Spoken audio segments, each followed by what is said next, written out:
Hi everyone, my name is Andrew. I'm a physical therapist here at Limitless Therapy Services in Sports Med, and today I'm going to be talking to you guys about how to do a glute bridge and progressions that you can use so that you can be more effective when doing that movement.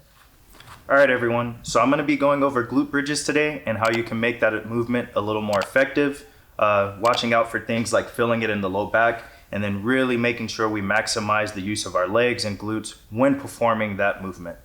And so I'm gonna go ahead and get started here. Many of you guys have probably seen a glute bridge before, or you may have done one before. You've seen people do it. It looks like this, and you might have done it before and not really felt anything at all. And so today we wanna change that. I wanna make sure you're being very effective when doing this movement so that it's not just an aimless movement and it's something you can do to warm up before exercise or something you can do as a building block to other exercises. So let's go ahead and get started.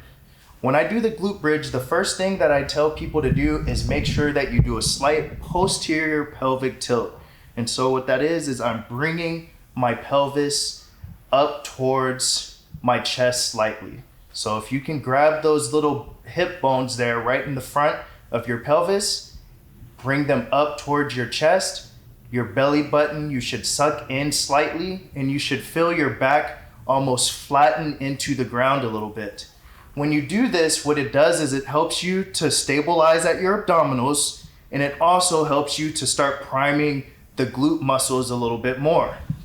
From there, what I want to do is make sure that I don't let my knees come in. I keep them nice and strong, slightly wide, and what I'm going to do is I'm going to push my whole foot into the ground. And so you might notice once I push my whole foot into the ground, my bottom starts to slightly come off of the ground. Okay, that's exactly what I want. And so we're gonna go over these steps one more time. First thing I do, get my hip bones there. I'm rocking my pelvis slightly back. Okay, I turn my abdominals on a little bit. So I'm getting that slight little contraction of the abdominals. And then I'm pushing my whole foot down. Not just the heels, not just the toes. I'm pushing down with my whole foot while maintaining that posterior pelvic tilt. Then my hips start to come off of the ground slightly, okay?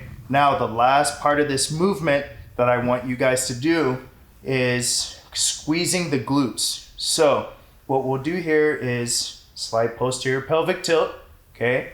My abdominals are on, my low back is off, pressing down into the ground with my whole foot. My hips start coming off of the ground. Now what I'm gonna do is I'm gonna squeeze the glutes to try to come up a little bit higher off of the floor.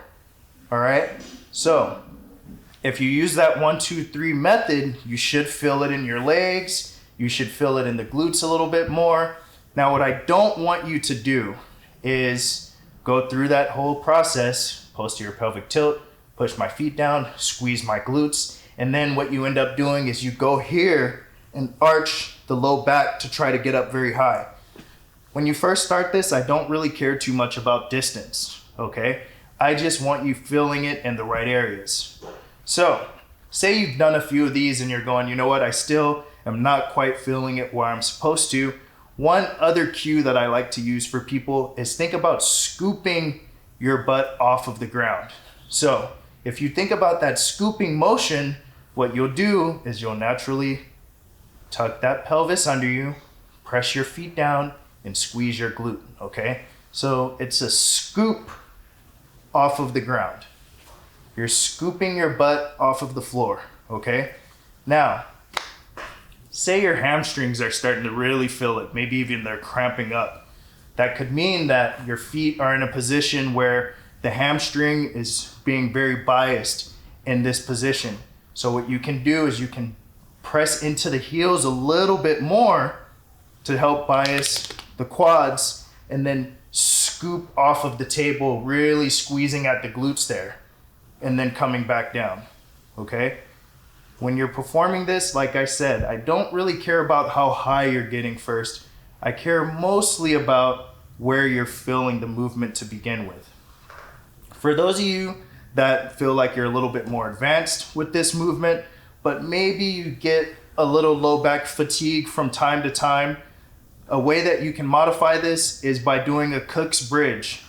A Cook's bridge is when you bring your knee towards your chest, and then what you're gonna do is pretty much those same three things. I'm scooping my pelvis off the ground, I'm pushing my foot down, I'm squeezing the glutes, and what you wanna look out for is you wanna make sure that your knee does not go further away from you as you bridge up. You wanna keep this knee tucked in as much as you can, and then you're bridging up with the opposite leg. You're not gonna be able to get as high here. Reason why is because you're unable to use the low back as well. By bringing your knee in and tucking it, it helps you to generate more of the force through your leg.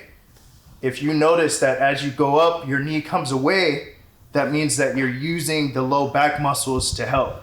So it's a good way to see if you're able to actually recruit just the hip and the leg muscles without the low back.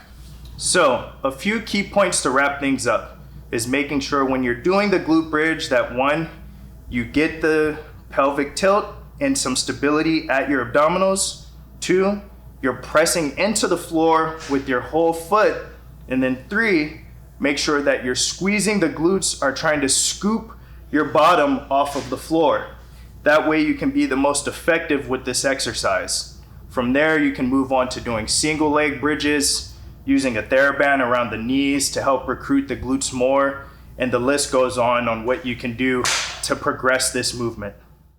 If you thought this video was helpful and want to see more like it, click subscribe or leave a comment below, or you could even follow us on Instagram for more content there.